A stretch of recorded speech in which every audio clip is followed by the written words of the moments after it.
গত 7 দিনে 4টা ছোট্ট ছোট্ট বাচ্চা, মাসুম বাচ্চা ধর্ষণ হয়েছে।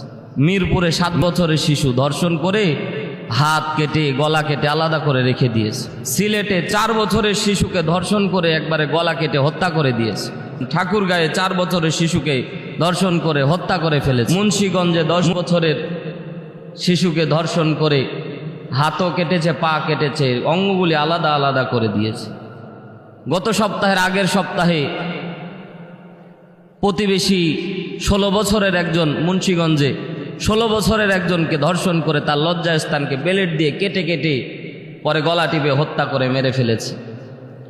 একটা 7 বছরের শিশু ধর্ষণ হয়, আর বিচার করতে গিয়ে আমাদের আইনমন্ত্রীরা বলে আমরা জাহিলি যুগ না, আমরা ডিজিটাল যুগে পদার্পণ করেছি, এই আসামিকে ফাঁসি দেওয়া অত সহজ না। আইনমন্ত্রী বলতেছে।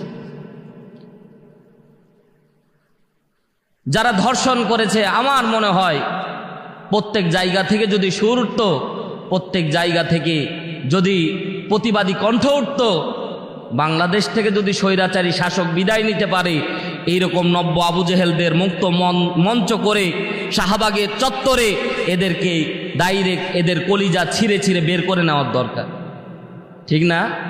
এদেরকে মুক্ত মঞ্চে ফাঁসি দেওয়ার দরকার।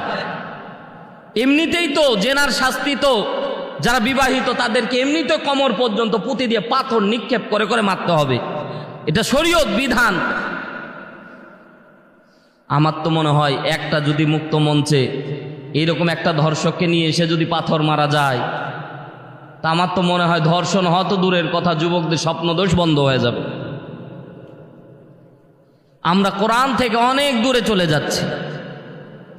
কোরআনকে আমরা আপডেট কিতাব না ভেবে আমরা ব্যাকডেট কিতাব ভাবতেছি।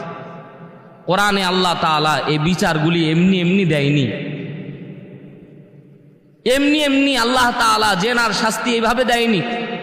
আপনার ব্যক্তিগত জীবন থেকে শুরু করে রাষ্ট্রীয় জীবন পর্যন্ত যা কিছু করবেন এই কোরআনে বলেন তো, জোরে বলেন, আছে না নাই? আমি বলি বর্তমান সময় তোমরা যদি আন্তর্জাতিক মহল দেখিয়ে বলো কোরআনের আইন চলবে না, অন্তত ফাঁসি দিয়ে তো এই জেনাকারদেরকে মারার দরকার।